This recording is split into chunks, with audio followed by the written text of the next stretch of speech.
Mis amigos, you have caught me attired in my usual costume, dressed in my usual gear.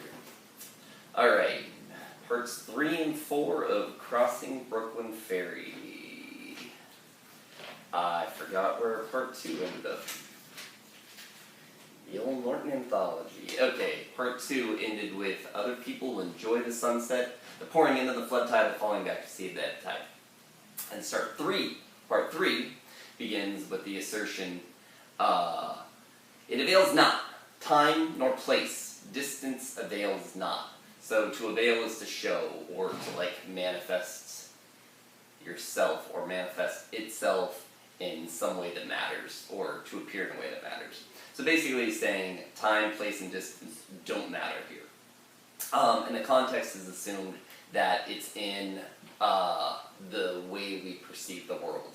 So his argument at the end of part 2 is that when other people see sunsets or flood tides or watching tides at all, they're all going to elicit some sort of response in human beings.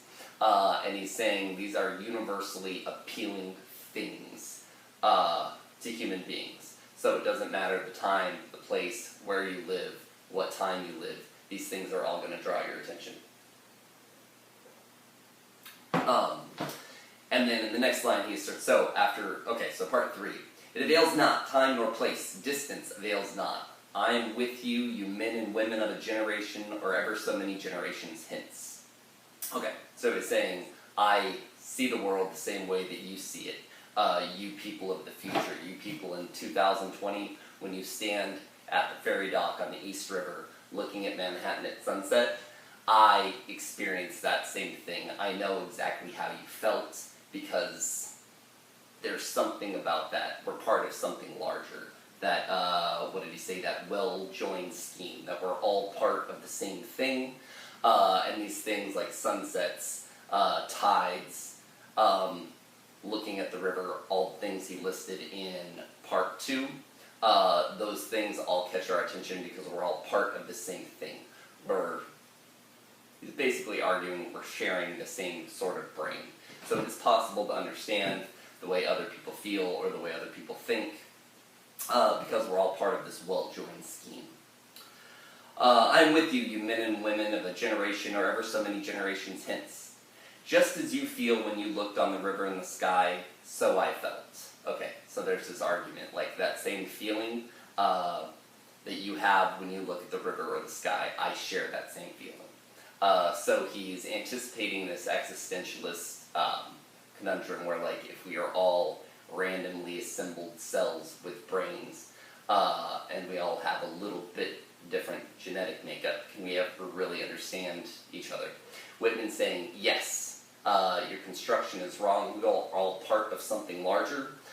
So when you look at the river, or what does he say, the river or the sky, and you have some sort of feeling of oh my God, this is beautiful, I know that feeling because I had that feeling in 1864 also. Just as any one of you is one of a living crowd, I was one of a crowd. Just as you are refreshed by the gladness of the river and the bright flow, I was refreshed. So that alludes back to his start of point 2, that impalpable sustenance of me from all things at all hours of the day. So when you see something beautiful and it picks up your emotional state, or his word is refreshed, I too was inspired by these things that I saw. Just as you stand and lean on the rail of the ferry, yet hurry with the swift current, I stood, yet was hurried. Just as you look on the numberless masts of ships and the thick-stemmed pipes of the steamboats, I looked. Okay, so what he's going to do in this poem is he's going to look at things that he sees around him. He calls the clothes costumes, so he's saying, yes, some things change from time to time, but there are certain things that you are going to see in future generations. So you people in 2020 can still stand on the bank of the East River and see these same things. So he says massive ships, currents, sunsets, seagulls. He's assuming those things are all there and those things are all going to interest people in the future. Some things he misses on, I don't think there are many steamboats out there. So it's interesting to look at the story. So he's guessing these things are always going to be around. Some of the things that aren't around anymore that he guessed incorrectly about. But many of them we got right, or the vast majority we got right. Okay, line 26, 7. I too, many and many a time, crossed the river of old. Okay, so he crossed this, the East River, the river that's been around long before we were born. It'll be around a long time after we're born, and other people will cross the river. And then the I too is assumed for the next couple lines. I too watched the 12-month seagulls, saw them high in the air, floating with motionless wings, oscillating their bodies. Okay, so he uses the term 12th month seagull instead of December seagull, or saying he saw these things in December. So he brings our mind to the calendar, and it's nearing the end of the year, but the year starts over again. So he starts to bring up these cycles here. You have the calendar constantly cycling through. It's not different every year. When you get to the end, it renews itself and starts over. And then you also have them oscillating or turning their bodies around. This idea that there's, or he's implying that time itself also goes in cycles. It's not like it's some linear thing that takes you to a totally different place. So us in 2020 can't understand what he was feeling in 1864. The next line, I too saw how the glistening yellow lit up parts of their bodies and left the rest in strong shadow. Really like this image too, because he says, like, I saw how the sun shone on parts of these seagulls, but other parts were in shadow. And it mirrors his argument that he's making, that the things that we can't see with our eyes and touch with our fingers, what was the term he used? I forget, it'll come back to me. But those non-sensory things, so the argument is, like, do these non-sensory things that we can't see with our eyes, touch with our fingers, do they actually exist? How much can we know about these things? So he applies that same thing to this image of, you can see half of a seagull, the other half you can't see, but you assume it's there because you know things about the world. So just as we can assume what exists with the seagull in the darkness, we can also assume what exists in each other's minds, even though we can't touch it with our fingers or see it with our eyes. That emotional feeling that people have and people share, it's still knowable, even though it's in this harder to understand or harder to quantify part of existence. Line 30. I too saw the slow wheeling circles and the gradual edging towards the south. Saw the reflection of the summer sky in the water. Okay, so you have more of those circles, that migration, this idea of time going in cycles. I too had my eyes dazzled by the shimmering tracks of beams. Looked at the fine centrifugal spokes of light round the shape of my head in the sunlit water. This is my favorite line from the poem. So centrifuge, you have something in the middle, and then the spokes picture a bicycle tire. You have the spokes coming out from it. So he says, I saw a shape, I too saw that shape around my head in the sunlit water. Which reminds me of when I was a little kid. I remember we were at a lake and I was cliff diving with my parents. Probably was like 5 or 6 years old. But I remember like looking over the cliff and everybody was in the water and seeing the sun reflecting, and they're like, jump, jump. And I was like, no, there's an octopus. And they're like, what are you talking about, an octopus? And I still remember the sun's reflection with those little legs of light coming out like an octopus and being like, and it following me everywhere I went, the sun's reflection, but I was like, it's a bright octopus. Maybe I was younger than 6, that seems like pretty dumb for a 6-year-old. But Whitman brings the same thing up here, that as he looks down over the rail of the ferry into the light with the sun behind him, instead of there being like the body of an octopus, the spokes of light are coming out from his head, which is reminiscent of those medieval and Renaissance paintings where you have the holy people, Jesus' family, the saints, angels, all have that halo of light shooting out from their heads.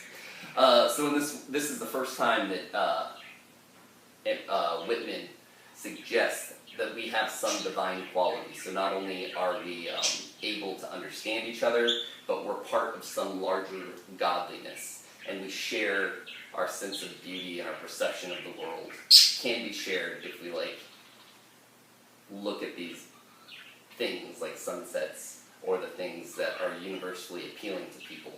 They're universally appealing because They're part of something larger. And then he keeps listing for the rest of this part, part 3, things that he believes that we'll see.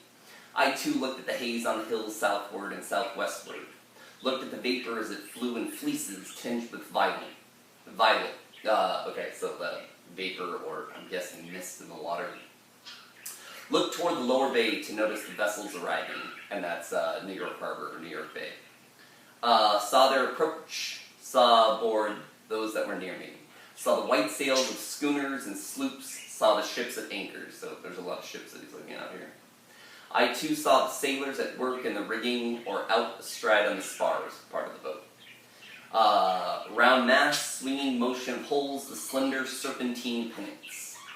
The large and small steamers in motion, the pilots and their pilot houses, or the people driving the boats. The white wake left by the passage, the quick, tremulous whirl of the wheels, the flags of all nations, the falling of them at sunset. And this is the other image I really like, that like during the daytime, all these boats are arriving at this place from different parts of the world with their flags that say where they all are from over the world. But when you take away this like visual stimulus, they fall at sunset, or they all look the same at night. So he may be implying that like after death, we all go to the same place, we all become part of the same thing, or maybe that there's just some similarity that we all share that our physical senses tend to distract us from, or lead us to think like, since we're so physically different, we miss out on that similarity that runs through all of us, that we share, that we're all connected to. Are we still on I too looked? Okay, looked. The white wake left by the passage, the quick tremulous, no, there. The flags of all nations, the falling of them at sunset. Alright, so this is 41 to line 43. The scalloped-edged waves in the twilight, the ladled cups, the frolicsome crests and glistening. The stretch afar growing dimmer and dimmer, the gray walls of the granite storehouses by the docks.